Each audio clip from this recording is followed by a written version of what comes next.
Hello, I'm Mark Newton from the School of Photography, and I've got the pleasure of working with the Amateur Photographer magazine on their Amateur Photographer of the Year 2025 awards. There are 10 rounds in the awards, and in each round I'm going to give you my free top tips to inspire you and hopefully help you get great pictures.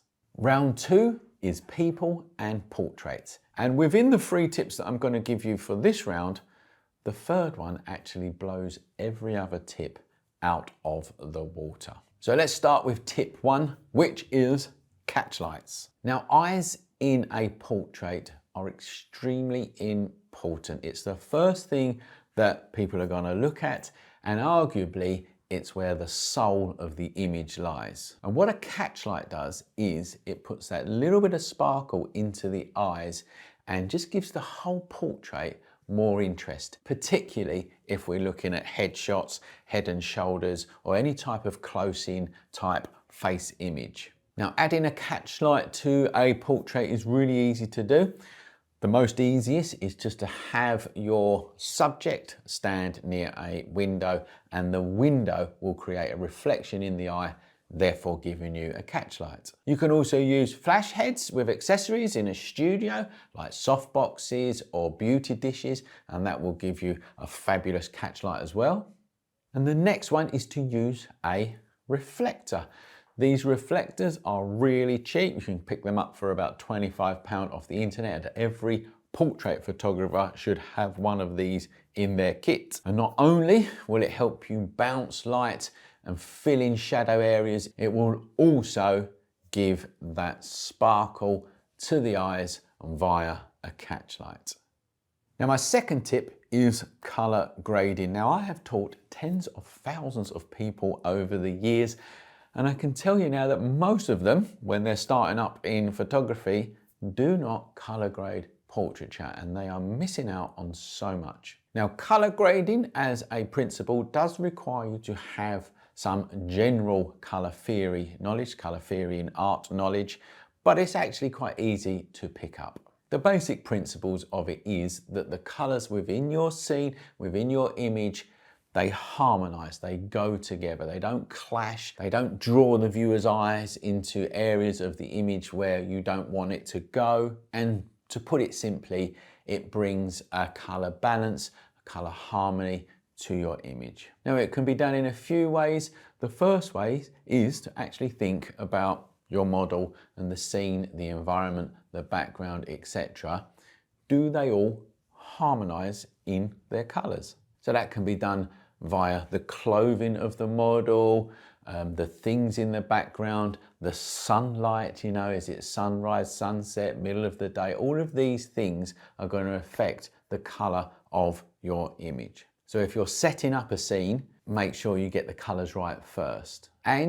Or you can color grade your image in post-processing. Now, most post-processing programs will allow you to do this, and the easiest way is to choose a range of colors within your scene. Don't go mad, you want 2 or 3 colors maximum.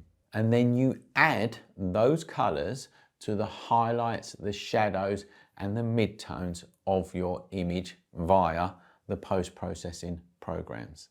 And what this will do will bring that color balance to your image, harmonize everything together, and just make it more visually pleasing to the eye. And of course, if you're not experienced in color grading in post-processing programs, come over and see us at the School of Photography, where we've got full-blown in-depth courses to help you out there. Now, my third tip blows every other tip, my tips and anyone else's tips, out of the water. If you get this right, you don't really have to worry about anything else, and that is your subject matter.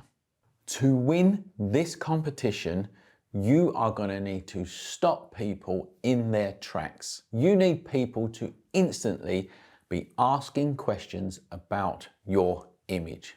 What is it? Why has it been taken? Let's look at an image by one of our photographers, Sujata Setia.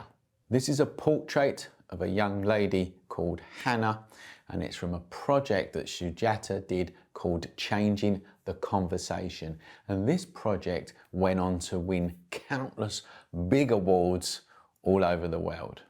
And the reason for that is that the subject matter is so powerful. It stops you in your tracks and it makes you ask questions. Now I'm going to leave you with finding out the answers, the whats and the whys. Just go onto the internet and search Sujata Setia Changing the Conversation, and you will have pages and pages of information about that project. And I really suggest that you go and look at that. It's absolutely stunning portraiture. And of course, if you want to learn directly from Sujata, come over to the School of Photography, where we've got a whole course that she did for us.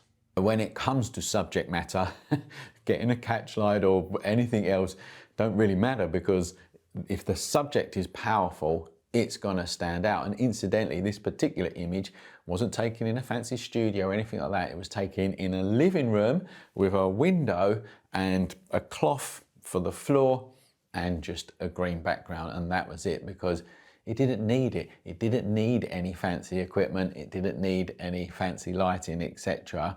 It just needed to be composed well so that the image stops you in your tracks, gets you to ask questions about this powerful portrait.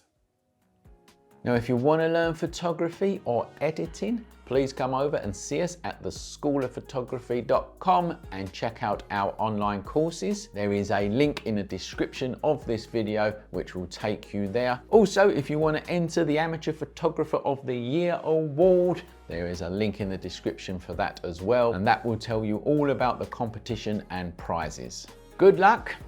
I'm Mark Newton, and remember, if you want to learn photography properly, come over and see us at theschoolofphotography.com.